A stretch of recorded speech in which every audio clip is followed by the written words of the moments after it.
Welcome to Fantasy Wildcard. I'm your host, Kev. You can follow me on Twitter at dynasty_goat.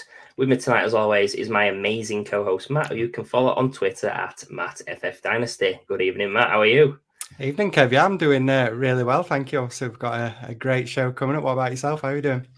I'm having an absolutely tremendous evening, to be honest, Matt. I've just seen my football team, the other football team, Liverpool, win the Carabao Cup against Chelsea, and that might explain why our other co-host, Ali's not here tonight. He's a Chelsea fan, so no, I'm just kidding. Ali's unfortunately not with us tonight. He's got the COVID still, so we're looking to get him back soon. He's close, but just not there yet. So I agree with you, Matt. It's going to be an amazing show. It's fantastic. I've seen the show sheet. It's going to be a brilliant one. So on today's show, welcome on the fantasy football analyst at drroto.com, host of the One-on-One With podcast and co-host of the Fantasy Debate, and my personal favourite, the Look Back podcast with Maddie Kroll.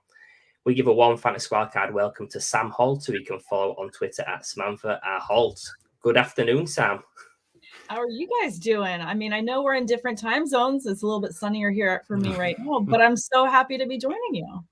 Thank you very much. And it's a bit of nostalgia for you, Sam, with hearing these British accents, isn't it? I love it so much. My dad is from Oxford, and so I grew up with the English accents and going through living in California with a dad that's British. Anywhere we go, it doesn't matter. He can be ordering something, like a waiter, and then they don't listen to a word he says. They're like, "Where are you from?" You just focus. Like, everyone is so entranced by the British accent, and I mean, I grew up with it, so to me, it's very nostalgic, and it also is like a very warm hug when I hear it. So I'm just so excited to get to hear you both chat football with me. American. Yeah, the better football, obviously, because this is an American football show. Absolutely. But yeah, we want to keep it warm today, keep that nostalgia going, I guess. And on today's show, we'll be getting Sam to pick out her dream landing spots for the upcoming free agents from a dynasty point of view. So I've got 8 players on today's show, and then we've got the Fantasy Wildcard at the end. So kicking off with your dream landing spots, we'll start the QB position. Sam, who's your first guy you'd like to talk about? Well, I think we got to talk about Jameis Winston for me. I mean, obviously he's coming to the end of his contract, and I don't think that the Saints really know what they're going to be doing going forward into this season, let alone what they're going to be doing at the quarterback position.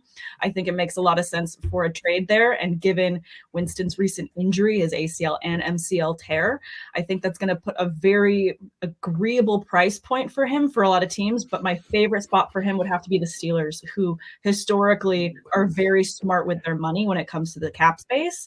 So I think that obviously they have to address the issue of not having a starting quarterback, and it's not going to be Mason Rudolph in hell. So I think that the volume that you get with Winston fits perfectly with their wide receiver room. It fits really well with Najee Harris being such an amazing passing running back. I just think, are there going to be some bumps and bruises along the way, a la interceptions? Absolutely, but nothing that we're not already used to, having just dealt with, Big Ben and a lot of his interceptions as well. Yeah, it's great that you're starting with Winston, a quarterback that we spoke about on his last show, actually. And we did mention that the Steelers, it's obviously one of them landing spots that we're getting excited about for these quarterbacks, whether it be a free agent or a rookie. So, yeah, absolutely love this landing spot. We spoke about it on the last episode that he showed improvements as well. You mentioned the turnovers, but he actually showed improvements last season with the Saints compared to obviously what it was like with what we know in Tampa with all those interceptions that he threw. Only 14 touchdowns, but 3 interceptions in those 7 games that he did play last season. So, as I say, a nice improvement. And then, like he touched upon with the Steelers, that's going to be the best weapons that Winston's going to play with since his time at the Buccaneers. Obviously, you've got like Deontay Johnson, Chase Claypool, Pat Frymouth, and the running back as well, Najee Harris. So really, really exciting weapons to have. You feel like that's going to improve Winston's fantasy value, having those weapons to throw to. But on the flip side, it's also going to help their value as well, and they're going to take a step forward. I'm really excited about Deontay Johnson, a guy that I'm really, really high on, and it's going to be great just to have a quarterback that can actually throw a deep ball. We can hopefully see that A-dot improve a little bit from the 9 yards that he had last season with Big Ben. So, yeah, if they do select Winston, then it's going to be really exciting, and then potentially they can improve that O-line in the draft early on. So, Sam, my question back to you is, we're obviously not expecting that QB4 finish that we saw when he was with the Buccaneers, but where do you think Winston could finish in 2022 if he does join the Steelers? I think if he's with the Steelers, I think he could finish top 10 easily. I think maybe top 4 is a bit pushing it, but I think that top 10 is very realistic for him, just given his volume. Again, he fits perfectly with this receiving core. He fits perfectly in Tomlin's scheme already, given his big arm. What we also get with him that we didn't get with Ben towards the end of his career was the ability to move the ball with his legs. Winston's also very well known for getting the first down with his legs, be able to break the tackles. Again, I think that if they address this issue with someone like Winston, they'll be able to shore up the offensive line because they'll have the cap space to do that. They'll have the draft capital to do that. I think they'll be able to address the issue to get him protected. That's going to be the main thing that he needs. Yeah, he's an interesting guy, Winston. I mean, do you think there's potential that he could be a franchise QB for the Steelers, or is it more of a stopgap until you can find that next rookie to groom for the longer term? I mean, that's an interesting question because I do feel like Winston is someone that is incredibly talented, very athletic. Unfortunately, with this injury, you kind of wonder when they come back from something like this. But I think historically, every year, players that come back from these injuries have far less issues than traditionally, just because the surgeries are getting so much better. Could he be the franchise quarterback? Maybe. But I also think that they, in this draft, will probably pick up a rookie that they'll be looking to groom as well. I do hope that Winston can find that kind of, symbiotic relationship with a team. I hope it could be with the Steelers, where it finally launches him to what he should be, what we hoped he had been when he came into this league. But, I'm gonna say positively maybe. Lovely. What about you, Matt? Do you think he could be a long-term franchise QB, or is he going to go more down that route that I probably think as a Ryan Fitzpatrick type, exciting backup in his career? Yeah, I think a lot of it's going to boil down to these interceptions like we've spoken about. We mentioned it when he joined the Saints. He needed to cut those out. There's not going to be a GM or an owner that's going to be happy having Winston throw the ball and turning it over all the time. A head coach like Peyton was said last year, he's not going to stand for a quarterback that's going to turn it over all the time. And if he wants longevity in the league, that's something he's got to cut out. So it was impressive to see that he kind of reined it back a little bit last season. And if he can do that, then who knows? Maybe he can keep a job for a couple of years. Like Sam said, if the fit if the fit is as good as what we think it's going to be, then hopefully he can have a few years with the Steelers and be that franchise quarterback. Indeed, and I'm just going to say that obviously Winston to the Steelers was your first selection, Sam. We're now going to go to another guy that came from the Steelers originally. Oh yeah, one of my favorites. I do love James Conner. So something about a player, not just in the way that he carries himself on the field, but off the field. He's just such a great presence, a great locker room guy. Also, just an amazing story that he obviously has overcome so much personal adversity with his health over the years with cancer and all of that.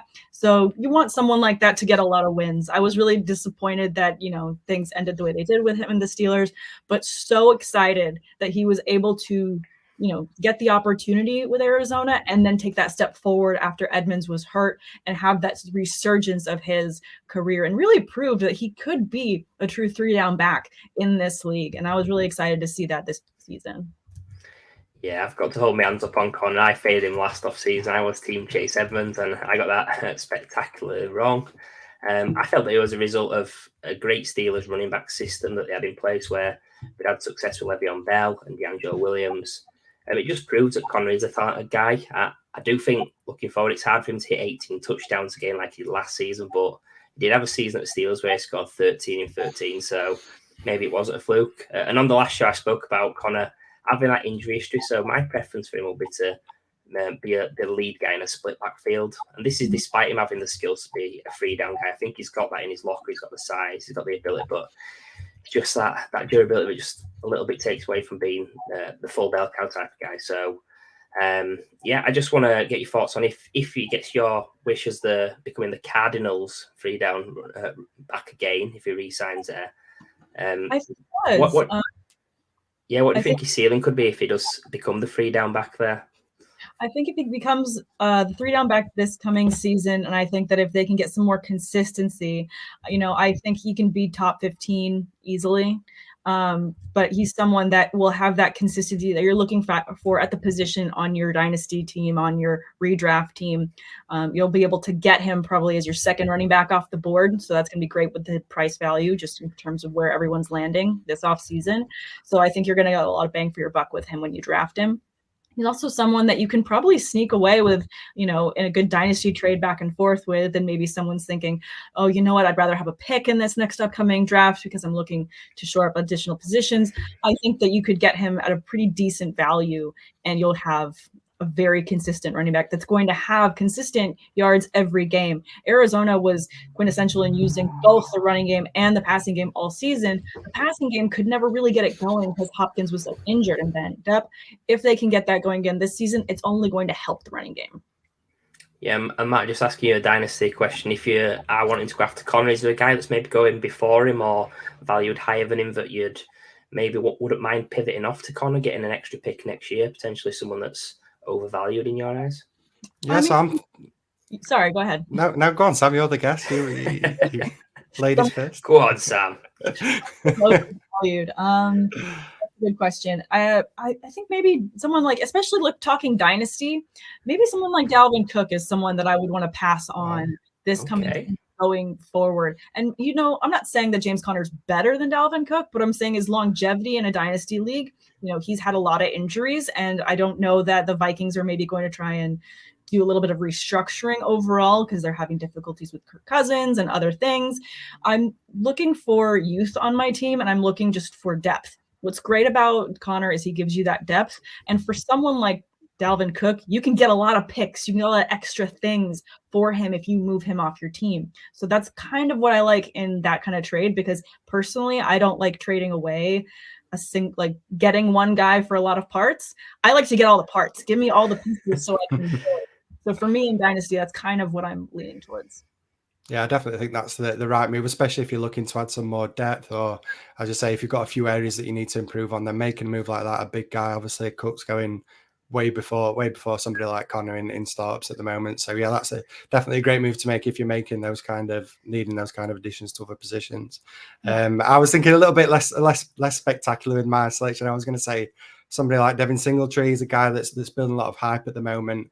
He's definitely creeping up there in ADP, and I imagine that he's going before Connor in startups at the moment. So if I can pivot off a guy like Singletary who has built up that bit of excitement, even though there's still risk attached with somebody like Singletary, obviously we don't know what it's going to be like with the Bills next season, if he's going to be the starter, if they draft somebody, if they bring in competition in free agency. So yeah, that's a move I'm looking to make. Two guys that have both got question marks heading into next year, but getting that little bit of value with somebody like Connor who showed that 3-down skill set that Sam spoke about.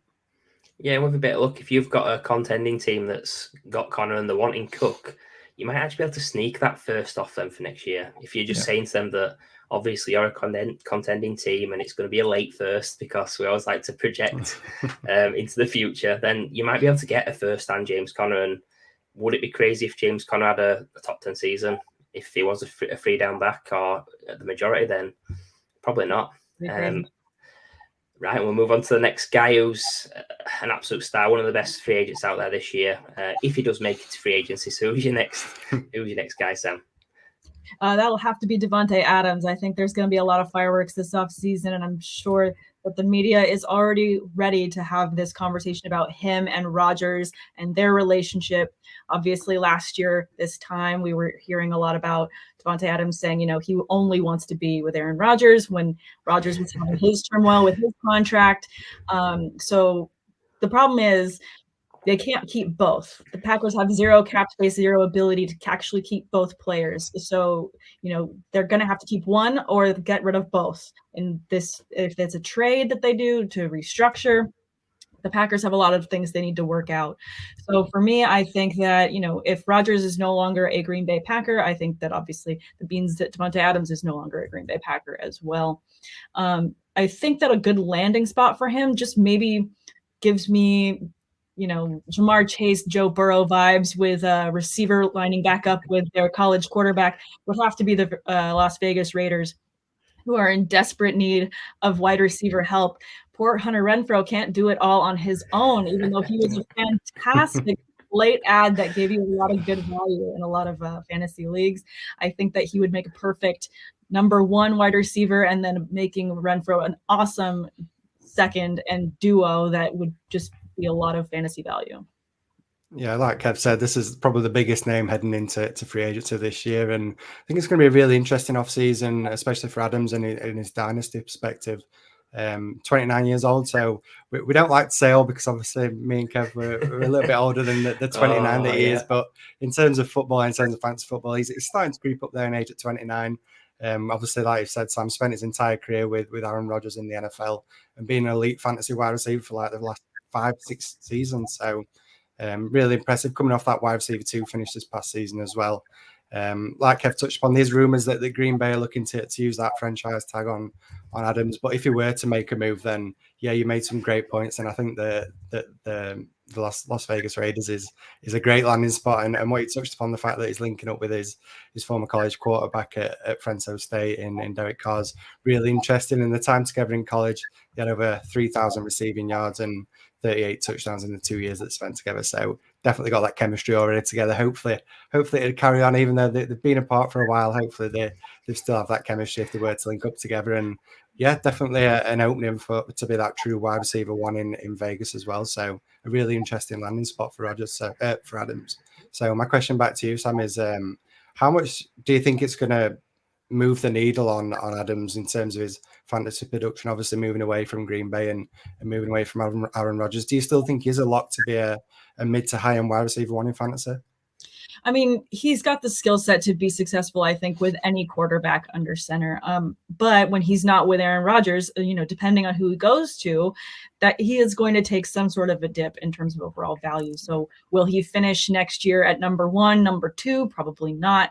But, he is still Davante Adams. So finishing at number 5, I don't think it would be crazy for him no matter where he goes. I mean, obviously, that would be a big ask out of Derek Carr to make him that kind of level of a wide receiver. But he had a much better season this past year, taking them to the playoffs than I think a lot of people thought. I think that what's interesting about Las Vegas as just a location for football as well is there is a big interest in obviously that market there. And the media market is something that cannot be ignored. So I think that could actually be very appealing for someone like Davante Adams, who could really own the city. And that could also launch him to another level with his career as well, in terms of being that star for that team. So I think that that's just, to me, a very intriguing landing spot. I think, again, Derek Carr's going to have to do a lot of offseason work to get him to be that wide receiver 5 by the end of the season, but I don't think it's out of reach.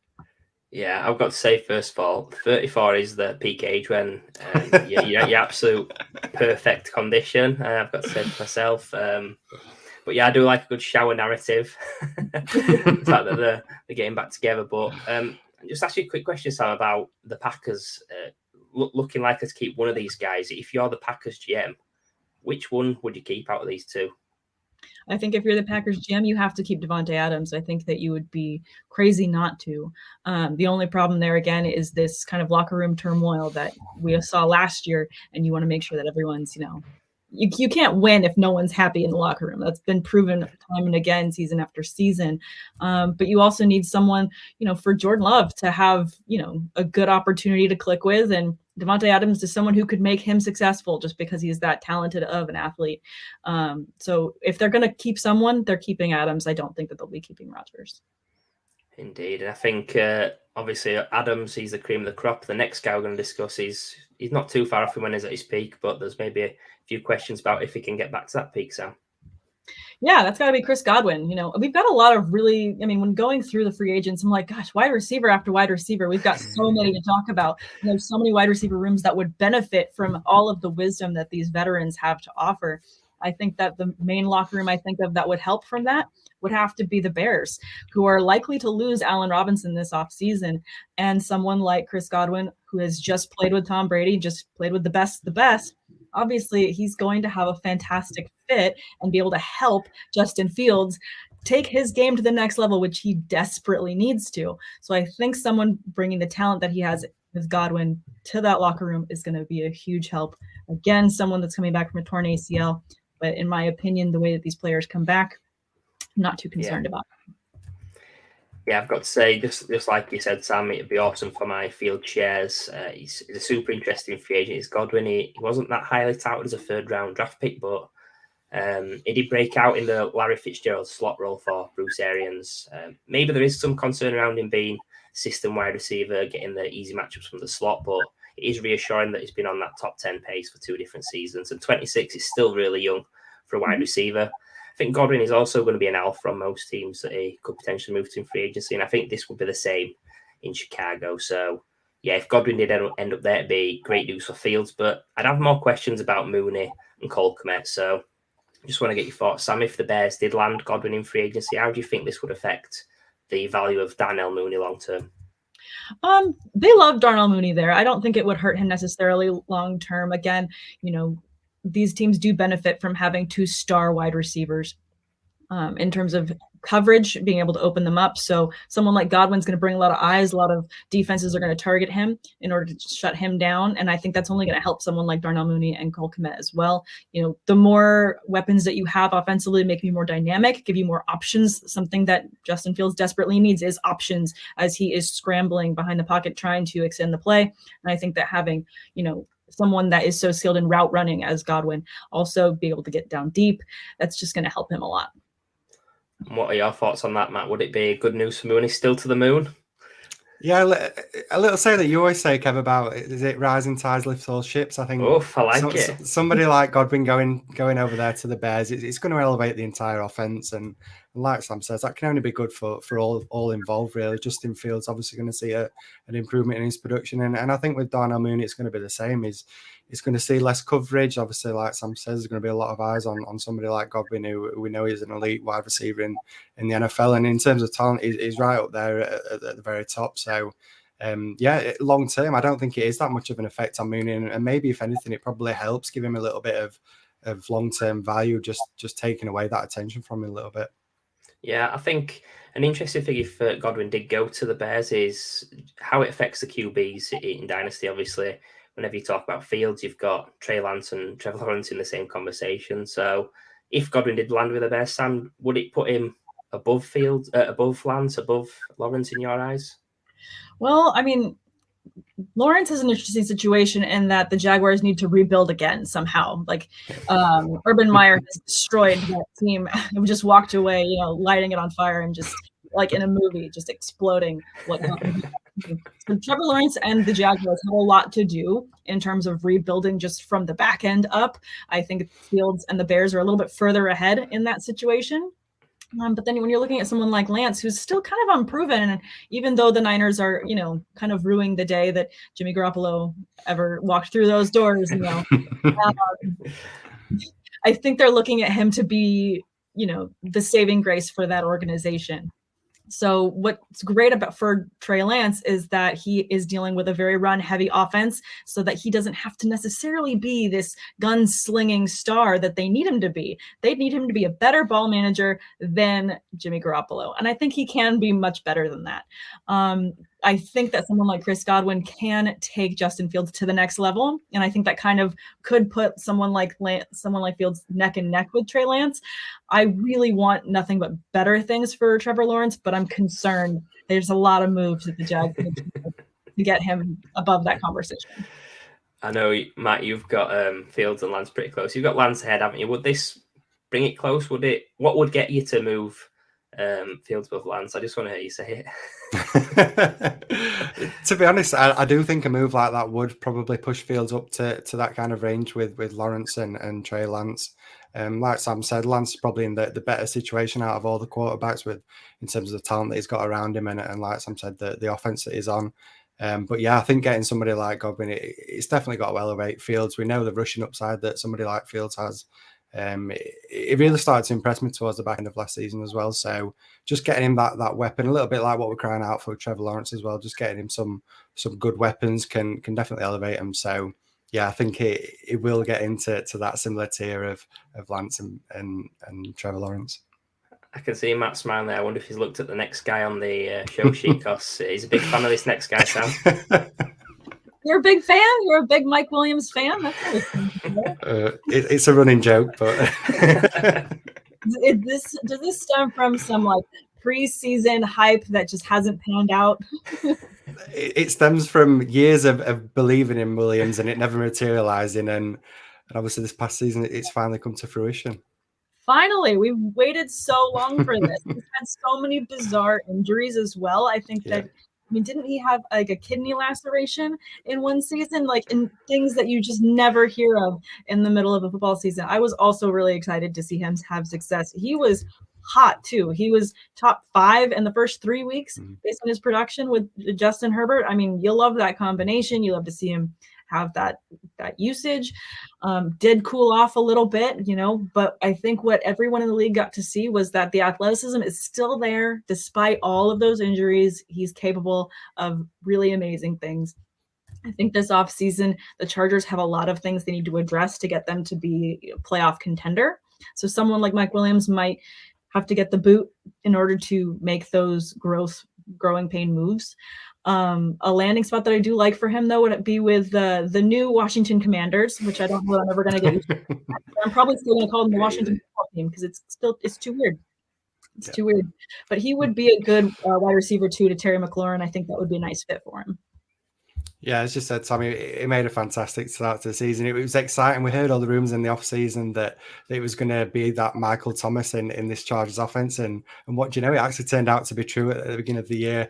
Like Kev says, I'm a big fan of Mike Williams. So to see him make that start, I was, it was hard to hold me back when he made that start. But sadly, it did kind of fade away. He kind of went back to that more of a boom bust wide receiver that we've got to know Williams as before this previous season.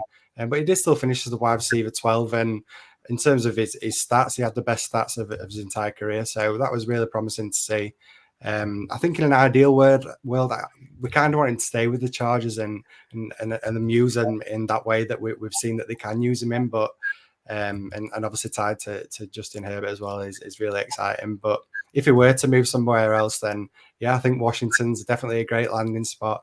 There's definitely a role for him to work alongside Terry McLaurin and on the opposite side of the field. It's interesting that you mentioned the Washington team though, because obviously McLaurin, he's another guy that's a real good contested catch wide receiver. And if you just look back to the previous year, they actually led the league. These two guys were number 1 and number 2 in contested catches. Wow. So McLaurin had 25 and Mike Williams had 21. So, I mean, we know that the quarterback situation, it's not great at the moment over in Washington. But if you've got these two wide receivers, two guys that can go up and get it, turn those 50-50 balls into 70-30 balls, then that's only got to be good for any quarterback that joins that offense.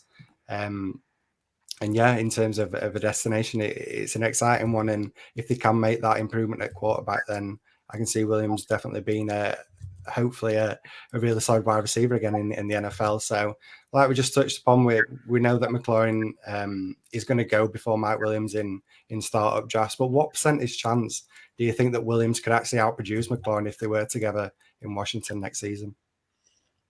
What's the percent chance that he could outperform McLaurin? Yeah. I'm bad with numbers, but I would say it's a small one. Oh, no, it's meant to be a high one, Sam. It's just outproduced him this past year. Come on, Sam, have a bit of faith. I mean, if you have a chance, sure, you have a chance. I'm kind of thinking that you're going to have the same amount of volume for Terry McLaurin equal to what Mike Williams would get on the team, and I just don't think that that's going to happen. I think it's going to be closer to maybe a 55-45 split between the two, maybe not 60-40, just because, like you said, they're both amazing at contested catches. And Washington is a team that, has struggled against defenses on multiple different occasions for different reasons. They're a team that needs to work out a lot of other issues as well. But what's great about them is if they get both of these incredibly athletic guys that can just go to battle for the ball, I think that's going to be really huge and set that offense apart. But again, I think it's going to be a close one. I don't know that Warren gets 70 and 30. I'm not saying that, but maybe it could be closer. Maybe it could be more of a 55-45 split. Okay. To be honest, Sam, I kind of just asked that question to set Kev up because Kev actually had a hot take last season, didn't you, Kev, about guys outproducing other guys in Washington. Do you want to remind the listeners, let Sam know what this hot take was from last year? Please do. Yeah, the next guy we're going to discuss. To be honest, when Curtis Samuel signed for the Washington football team at that time, I thought he had a good chance to actually outproduce Terry McLaurin. Obviously, that's A pretty hilarious take. I'm going to say he was injured for a lot of the season. Maybe. I really like that landing spot for him too. I mean, I was excited about him in that scenario being the number 2 off of McLaurin. So I don't think you're alone in that take, but I didn't think he was going to outperform. Yeah, I've learned my lesson on gadget wide receivers to maybe avoid or maybe knock them down a touch before when they're moving teams. I'll not make that mistake again, I promise. Sorry, Kev. It's all right, Matt. I'll just mute it from now on. So we're going to move on to our next wide receiver now. This is a guy that, I mean, we're talking about small percentage chances of beating a success. This is exactly what he was last season. Definitely. That's got to be Allen Robinson with the Bears.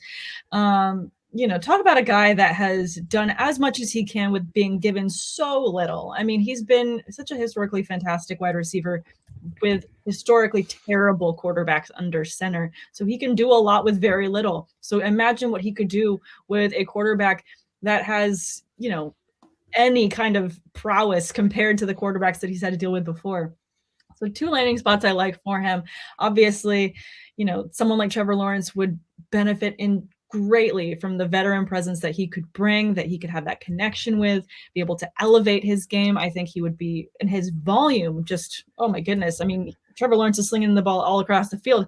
There's a lot of interceptions to be had, but hey, you got volume. So that's exciting for, a dynasty owner with Allen Robinson. I also love Philly as a landing spot for him as well. Jalen Hurts, is a very incredible quarterback as well with his running game. I think that he can also, air it out. And we saw that this past season. So someone like Robinson just would be an additional weapon for him and have much better quarterback play, great volume, both be able to elevate their quarterbacks. Yeah, this show's getting embarrassing for me, obviously. I whiffed on Connor. Curtis Samuel's popped up. Allen Robinson's the guy that I really liked last season. I thought it was a surefire wide receiver winning fantasy. Yeah, I mean, I thought it was a QB-proof guy, but he had no chemistry with Fields. He had the fallout of Matt Nagy. A fresh start can definitely elevate Allen Robinson. Again, we're talking about a guy that had 3 top 10 seasons previously. He entered the NFL in 1974 and he's still only 28 years old. So I think returning to the Jags would be perfect for him. Eagles, I'm not so sure for fantasy. I think we need to put a dream catcher next to Robinson's bed to stop that nightmare from happening. But yeah, I think if Robinson did make the return to the Jags as Trevor Lawrence's alpha, that'd be amazing. Do you think that he could reach those heights of top 10 finish again if he did land with the Jags and Trevor Lawrence, Sam? I think there's still just a lot of work that needs to be done on Trevor Lawrence's side. So I don't know that top 10 would be in the cards for this season. Top 15, top 20, absolutely. I think top 10 is just a bit difficult to hit. I think maybe for that, maybe it's more of just a slight touchdown regression. I think he's going to get a lot of receptions, a lot of yards, a lot of opportunity. But I think that there's a lot of other receivers that I like that are just going to kind of edge him out of that conversation should he make that landing spot. Indeed. And if he did land in Philly, Matt, what would your thoughts be on Robinson? Would you want to avoid him a little bit like everybody was with the Baltimore team a couple of seasons ago? Yeah, I'll be honest, it's probably out of the 2, it's the landing spot that I'd be least excited about. Obviously, we know that Jalen Hurts is great running the ball, and he did show signs of being a very solid passer of the ball as well. Obviously, we know he's got guys like Devontae Smith over there who really, if it was any other year, we'd be getting excited about what Devontae Smith did last season. But because of obviously guys like Chase and Waddle and what they did, we're kind of not really talking about Smith. But yeah, I think out of the 2, I prefer the Jags because, like we've said, it would probably be the outright alpha, a nice return as well, going back to the team that he had so much success with. And it's just funny whenever we talk about Robinson, the common narrative was always, oh, he played with these rubbish quarterbacks throughout his career. And then we finally get a really good quarterback that we're all getting excited about in Justin Fields. And what happens, he ends up vanishing. So, yeah, it's been a really disappointing. And Kev, you can't be too harsh on yourself on the Robinson one, because I think pretty much 95% of the community was in agreement that he was going to have a really solid year. So, yeah, hopefully he can get a new landing spot. Personally, I do like the Jags to return back to the Jags and get Trevor Lawrence, that really strong wide receiver. I will say, though, if he did end up in Philly, I would be buying an Allen Robinson jersey because he's one of my favourite players, and obviously I'm an Eagles fan as well. Yeah. So a guy whose jersey I've not got before because of obviously his played for the Cowboys previously, is your next guy, Sam.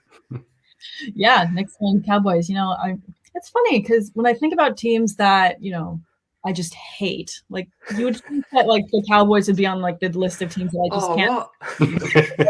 They're not necessarily like my least favorite team. I mean, I'm a Steelers fan, so I've got, 3 other teams that have to be higher up on the list. Just have to. Although I do have a low key love of Joe Burrow. I think he's an amazing quarterback. It sucks. He's in my division. Like it just sucks. Like, I love him and have to hate him at the same time. Like this is brutal. This is such a brutal I have to draw, and I'm just dancing all over it because he's so much fun to watch. But I digress. About Michael Gallup, the poor odd man out in this wide receiver crew between him, Amari Cooper, and CeeDee Lamb, who is just the favorite child for so many people in Dynasty. CeeDee Lamb is just rewriting the book on what it means to be, a yards after the catch wide receiver, someone that can take a contested ball catch, someone that is just spinning athleticism through the air. He is just a dynamic receiver and fun to watch. Unfortunately, that means poor Michael Gallup kind of gets pushed down the pecking order. So who is still very talented and I think has a lot to offer. I think a team that could end up landing him that makes a lot of sense would be the Patriots. And I think that has a lot to do with how I like to call Bill Belichick a bit more of like a Sith Lord, kind of all of Star Wars, he's just kind of laying back and like, yes, I'm going to reap all the benefits of the players that you guys forgot about. But he tends to do that. And also another team that's very smart with their money is the Patriots. And I think that they can get Michael Gallup for a really good price. And he would pair very well with Mac Jones. Yeah, another great selection here, Sam. We're going to another wide receiver that I was really high on like 2 years ago. Sadly, this one hasn't turned out the way that I hoped it would. Took a real step back from that wide receiver 22 finish that he had in 2019. Obviously, with the arrival of CeeDee Lamb, that absolutely killed me when that happened. And the Cowboys, I didn't like the Cowboys to start with as a Giants fan, but the fact that they then took CeeDee Lamb to ruin my love for the one player that they do have that I liked is it's been a real shame. And now he's just become that wide receiver 3, as you say, in this offense. And again, another boom bust kind of player. Would have absolutely loved him to be that wide receiver 2 on such a high powered offense. But sadly, that's never materialized. But I do actually really like the landing spot of the Patriots. I definitely think they're a team that's going to be looking for a wide receiver, whether that be through free agency or through the draft.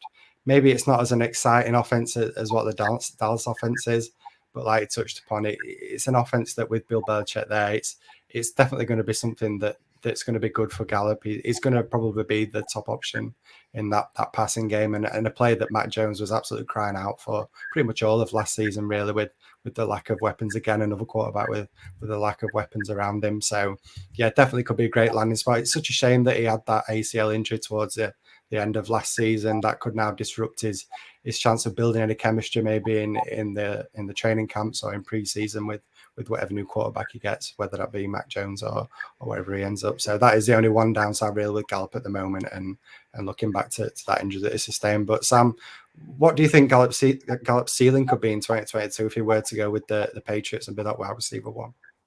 When I think about that, and not to say that this is a direct player comparison, but when you look at the way that the Patriots offenses run, someone that was year in and year out so much higher than anyone thought he would be in terms of rankings was Julian Edelman, just because he could be someone that just low key, sneaky into the top 10, sneaky in the top 15. And then it's like, oh, he's right there. And I had no idea.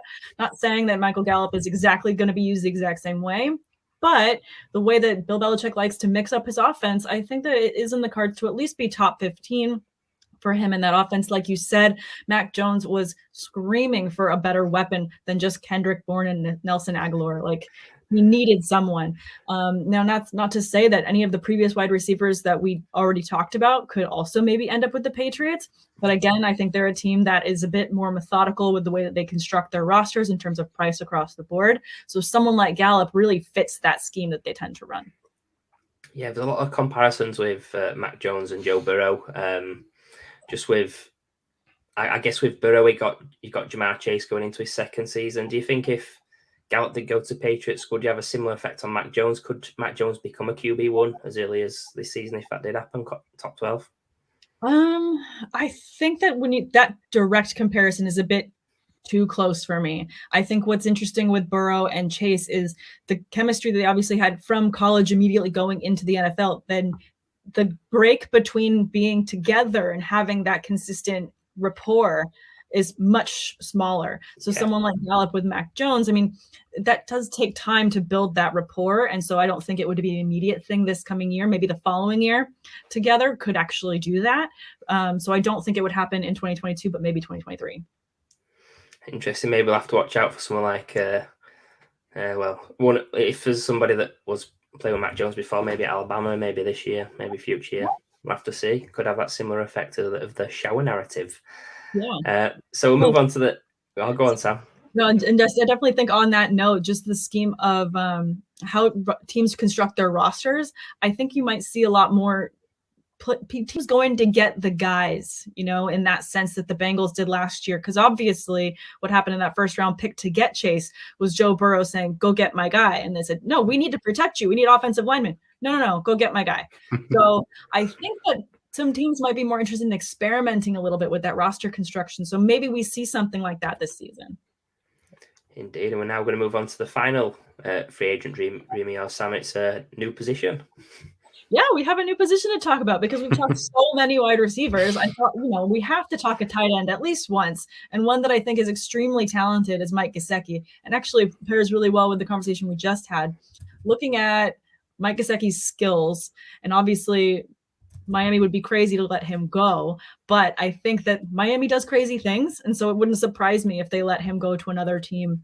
And I think that a team that has a lot of cap space, a lot of ability to make moves is the Bengals. And I think that he would pair really nicely with Joe Burrow as another weapon. Obviously, CJ Uzomah had fantastic success with Burrow coming to the end of last season. He's also someone that's on the free agents list. So could see a shift there. That's not crazy and out of the woods. I think that Giseki offers a lot there in terms of opportunity for Burrow as another weapon. Another landing spot, if he didn't go to the Bengals, would be somewhere like the Chargers. Love him with Justin Herbert. Obviously, Jared Cook is a wonderful veteran tight end, but is he going to be able to do it year in and year out? Probably not, but he would do so well to be the veteran mentor to Giseki and be able to get him to the next level that he needs to take. Yeah, I love Justin Herbert. He got a hole-in-one this weekend as well, playing golf, which was good for him. But yeah, I think Giseki, whether it be the Bengals or the Chargers, I think both these would be smash landing spots, both young and up-and-coming offenses, stud QBs. I have been wary of Giseki. I think he's a very strange combination of a man. He tests like the fastest kid alive, but as soon as he gets the ball in his hands, he turns into a slug. He doesn't do much after the catch for a guy that quick, but he is a unique free agent prospect. He's arguably as much a wide receiver as he's a tight end. He played over half his snaps from the slot last season. If he's getting that Kyle Pitts usage on a better offense, then there's got to be a big chance he takes that leap next year. So, we do love to try and predict the next big tight end breakout. And I'm just laughing. I know Matt's a big tight end fan as well. So, Sam, if Giseki does get your dream landing spot with the Bengals, who would you prefer longer term fantasy, Mike Giseki or fantasy wildcard favorite Dallas Goedert? Oh goodness, that might be actually the move that makes me jump off of the Goedert train, because he is someone that I also really like a lot, like a late round tight end to pick up. So if he landed with the Bengals, I think Giseki would be my new ride or die for a late tight end to pick up. Love it, Matt. Would it get you off the Goedert train? Would you be choo-chooing? You can't make me say it, Kev. I refuse to say anything apart from Dallas Goedert. No, but I mean, the landing spot, the Bengals and the Chargers, that's one that everybody's talking about. Obviously, we saw Herbert at the Pro Bowl and seeing him throw it to Mark Andrews for those 2 touchdowns. Everyone's just crying out, get him a tight end. So if he were to end up at the Chargers, then, and especially if Mike Williams as well, if he moves on, obviously that's a big play guy, a guy that's obviously contested catches that we spoke about earlier. So you feel like if a tight end can come in, he can fill in that role as being that big bodies guy, that red zone target, then yeah, the Chargers and both the Bengals are 2 really exciting landing spots. And I am quite high on Mike Giseki. So yeah, if he can get one of those 2 landing spots, I'm not going to say that he'd go above Dallas Goedert, but he'd definitely be right up there. Oh yeah, it's I just think that if Giseki goes to the Bengals, the hype on Joe Burrow is going to go even further. I mean, from a real life point of view, I think the hype is warranted. He's done amazingly well to turn that franchise around so quick. But fantasy wise, I'm still not there yet. I think if Giseki did go there, maybe you'd see him going at the 101 in some startups. So very crazy indeed. Right, so that's the end of that part of the show. We're now going to come on to the Wildcard Selection, where we get our guests to pick out one player that they believe will be their fantasy wildcard, the player that will improve their dynasty value the most in 2022. So, Sam, your Wildcard Selection, who have you got? Well, I think that someone for dynasty value, if you're starting a dynasty league today, you'll get him at a great value. If you're also currently in a dynasty league, I think, and you don't have him and you're looking to pick him up, I think there's a lot of good trade moves you can do to get this guy. And that would be J.K. Dobbins. Burned bright, faded quickly with that injury, which is horrible. And am I someone that picked up every running back in the Ravens core and every week was just watching them get crossed off my roster? Yes, that was me last year. It was absolutely brutal. And I hated it. I literally had every single one. Everyone was like, now it's going to be this guy. Now it's going to be this guy. I was like, really? Every single one? Should I just stop picking up Ravens running backs? So for everybody else, I won't pick up any more Ravens this season so that they can have success. Maybe it has something to do with being a Steelers fan and then somehow doing some sort of weird bad juju to the whole thing. But whatever I have to do to make him fantasy successful for everyone else, I will do that. I think that he's someone that, because of that injury, when you talk about running backs, and I talked about Dalvin Cook earlier, as soon as a running back gets one of these big injuries, it kind of takes their draft value and just nudges it down a little bit. And then when you're in a draft, you can have that side argument with anyone, and that kind of talks them out of a player in order to have better success. Well, I would much rather have, Jonathan Taylor's going to go number one much earlier, but we're going to be talking about how Christian McCaffrey is just going to start dropping down these drafts because of all the injuries. But he's Christian McCaffrey. Sure, but am I going to get him all season? You can start to make that argument for Dobbins, and I think then you can get him in the second round as a second round running back, and that's fantastic value for someone who's proven that he can go into a crowded backfield and become the number one running back. And that's what he'd already done in the 2021 season before. And I think that he has the potential to do that again. What's also different about his injury compared to everyone else that we talked about, I believe he was the first of the ones that we've already talked about that had the injury last year. So he's had more recovery time. He'll be more likely ready to go to start the season. Won't have to have this, I might not get 2 weeks of him. I might not get 3 weeks of him. That's out of the conversation. You are 100% going to get him to start the season next year, and he is going to be the number one running back in a very run-heavy offense. That's just chef's kiss. You can't ask for more in terms of a young player on a dynasty team that is in a perfect situation, just all across the board. Fireworks. Give me all of J.K. Dobbins I can. No, fully agree. Really like this selection. People do seem to have cooled off from a little bit after all that hype that he built up in his rookie season. Like you said, we all had huge hope for him, and he did make a really strong finish to that rookie season. Finished as the RB23, despite not seeing any action until week 8. But he was actually the RB8 from week 8 onwards to the end of the season. So as I say, I had a really strong finish to the season, averaged 13 fantasy points per game. And then if we just look to this past season, if guys like Latavius Murray and Devontae Freeman, if they can have success on this backfield, then let's just imagine what a healthy J.K. Dobbins can do with a full season in that backfield. And then you just look at his current DLF ADP. He's currently the RB17. I think he can easily outperform that ADP and definitely jump into that top 12 of running backs. So, Sam, you mentioned about where you could possibly draft Dobbins in your fantasy drafts this offseason, but how high would you actually be willing to take him in your dynasty startups this offseason? I mean, would you be happy to have him as your RB1 on your roster? Someone like him, if I'm doing a late pick, so I personally, if I'm drafting late in the first, I love to have that back-to-back pick, and then I'd love to pair him up. So I could force him to be my RB2 because I have that kind of loop back end of the pick. So he'd still end up being selected in the second round for me, but I'd love to pivot him off of another running back. So if I'm going RB in this strategy, that would be the perfect selection for me. First of all, I've got big respect for you, Sam, to be putting your Wildcard Selection as a Baltimore player when you've got that Steelers logo behind you. I just love the game. I'm a very, very big respect Steelers fan. I love my Steelers. I will never not love my Steelers. But I just love this game, and I love the more I learn of it every single year, and I just love the players. I'm just a fan of the game. It's just, I hate the player, I hate the game, all that. You just have to kind of cover up that Steelers logo just while you said that about the Ravens. Sorry. No, I love it. It's a really interesting selection, Sam. We've now actually had 3 wildcards out of the 4 we've had this off-season, and all of them bounce back running backs, Akers, Dobbins, and ETN, which all happen to be in the same tier for me in my rankings. I think for Dobbins, my biggest concern is the pass work, obviously. No doubt he's a quality runner. He's got that massive touchdown upside, but those 18 receptions as a rookie, I think he'd need to double it for a true breakout. And I do think it is possible, but it's just a minor concern I've got with him.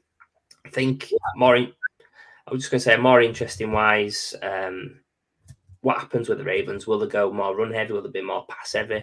It seems like you think they'll be more run heavy, which it just brings me on to a quick question for you about the AFC North running back scene. Obviously, there's Dobbins, there's Mixon, Chubb, and Najee Harris. What percentage chance do you think that Dobbins actually has the best season out of those next season? I think that the passing game is probably where he is going to not make that number 1 mark compared to everybody else. And that is the reason why, like you said, where I would draft him, I would be comfortable only taking him as my running back 2. I would not be comfortable taking him as my running back 1 for that reason. Majority of my leagues are PPR. So the way that the league has shifted in these running backs that are so active in the passing game is just too hard to pass up for that reason. Now, would I take Najee Harris and then J.K. Dobbins? Sure. I would take them back to back in the draft. Why not? I like to live dangerously. That'd be fun. But yeah, I think that if he could get more active in the passing game, which I don't think is necessarily going to happen with the Ravens, they keep trying to make passing a thing, and kind of like in Mean Girls, it's kind of like they're trying to make fetch happen, and it's just not. Yes. I do think they could get it going with maybe the right wide receiver, maybe. But it's just historically not their thing, and I think they don't need to do that. They've got such success with a running back by committee situation where, like you said, Devontae Freeman was successful this year. I mean, as long as they have an RB2 that they can, pass off the workload to for Dobbins, so he's not run into the ground, everyone can have success, and Lamar Jackson can have running success. Just they're running all over the field. They're built so well for it. But because of that passing game usage, I don't think that Dobbins could crack that number 1 in the division for that reason. Yeah, I do love Mean Girls. Matt, we'll move on from that comment really quickly. Matt, at value, the running backs in the AFC North, is there a guy that stands out for you at value as the best one in your eyes? Just going off value, I think it has to be Dobbins. I mean, is the most exciting one, I think, in terms of value. Najee Harris is probably the guy that I favour the most out of all the guys that were mentioned, just because of that usage, both in the pass and the run game. But I think with Dobbins, like we just spoke about then, that he might not have that upside in terms of receptions, but like Sam just said, that the way that they run that offense as a running team, what Lamar Jackson can do, how much it can put fear into defense in terms of running the ball, that then creates opportunity in the running game for Dobbins that these other running backs don't have, because of the fact that Lamar Jackson, what he can do with the ball in his hands. So, I mean, we knock him for his receptions, but then I think we have to appreciate the fact of what he can do in that offense and with Jackson in that backfield. So yeah, just going off the values at the moment, I think Dobbins is the one that stands out. Obviously Mixon and Najee, they're going to be right up there in the first round in 1 QB leagues or right up there in Superflex leagues. And then Nick Chubb is a little bit similar to Dobbins, where he doesn't have that upside maybe in the receiving game, but he's obviously got Baker Mayfield at quarterback. And if we're talking about 2 quarterbacks and how it's going to improve the run game, I think I'm taking the running back that's with Lamar Jackson personally. I think that's a smart move. Awesome. So that brings us to the end of the show, where we've discussed Sam's free agency dream landing spots from a dynasty point of view. So before I let you go, Sam, please let the audience know where they can find you and anything you'd like to plug. Absolutely. Thanks, guys, so much for having me on. I really appreciate it. And love, obviously, getting to chat with any kind of new podcast that helps us all create this bigger community that can spread across the pond. I absolutely love it. So now we've got camaraderie across the ocean, which I love. You guys can follow me on Twitter at Samantha R. Holt. and all of my writings and podcasts are over at drroto.com. Like the guys said, you can catch my Look Back podcast with Maddie Kroll. We're taking a bit of a hiatus between now and, starting the rookie draft follow up and all that fun stuff. But then you can also catch me on the Fantasy Debate with Sam and Tate. Again, we're a little bit in the off season, but we'll be coming back strong in March. So look for a lot of more content coming up. We got a lot of rookies to dissect, a lot of good dynasty stuff. Absolutely. And I'll just add, it's been an absolute pleasure having you on, Sam. Somebody that I really admire. Obviously, there's a lot of talks about women and stuff in fantasy football. It's just great to see somebody such as yourself just making such amazing content. It's hard to put into words, honestly, how great it is just to see somebody like yourself just making the impacts that you're making. And yeah, it's been a real honor to have you on the podcast. And then just touching on the things that we've discussed, some really interesting free agents that you brought up, some great landing spots. I don't think there was any that I disagreed with, to be honest. So yeah, it was great, the players that you selected. And like we kind of mentioned last season, this is the really interesting part of the off season in terms of dynasty. Obviously, there's going to be a lot of players that are going to have the values affected with free agency, whether it be the player that makes the move to a team or that player then affecting the offense that he's on. So yeah, it's definitely exciting in terms of dynasty, and there's going to be a lot of changes coming up in the next 2 months. Yeah, I just want to say, Sam, thank you for coming on the show. It's great that you've been able to have a bit of nostalgia about the UK and us Brits and the British accent as well. Hey, I miss the food. I get it so I don't like to go to England. I don't like the food. I'm like, you don't know what to eat. You're doing it wrong. Like, oh my gosh. I think that's the only vacation I've ever taken, or most recent vacation I took, where I actually put on like 10 pounds in 2 weeks. So much. I literally put on like a lot. Have you ever had Yorkshire puddings? Every Sunday dinner with my family? Yes, 100%. I love Yorkshire. Get it. You have them at Thanksgiving, and people are like, "What are these?" I'm like, "They're British. Just don't worry about it." And amazing. They're amazing. Yeah, well, me and Matt are from Yorkshire, so we are big fans of the Yorkshire puddings. But yeah, just echoing what Matt said, love the majority of the free agent dream landing spots. You've given us great content today. We've had a few laughs as well along the way. It was great seeing you make the Dobbins call with the Steelers logo behind you. And then just about the show in general, just it's so tricky being an Eagles fan. I want them to get better at wide receiver. I also don't want my favourite wide receivers landing there for fantasy purposes. And we spoke about this pre-show, Sam. Honestly, these types of shows are my favourite because it's what we want to happen in an ideal world. There's no accountability on these shows either. And then just the final point for me, it's definitely a dangerous time of the season in Dynasty to be going after players before free agency and the draft. These dream landing spots can also crush other players' values. So buckle up and enjoy the ride is all I'd say to that. Excellent. So thank you for tuning in. Be sure to subscribe and follow us on Twitter at Fantasy Wildcard. Also leave us a 5-star podcast review if you've enjoyed the show today. It really helps us get in exposure to a wider audience across the pond. Join us on our next show, which drops as a podcast next Tuesday, 8th of March, and stream on Wednesday the 9th at 8 p.m, where we'll be previewing the wide receiver and tight end free agents from a dynasty point of view. Thank you once again. Have a good one, and we'll see you again soon. Cheers. Cheers.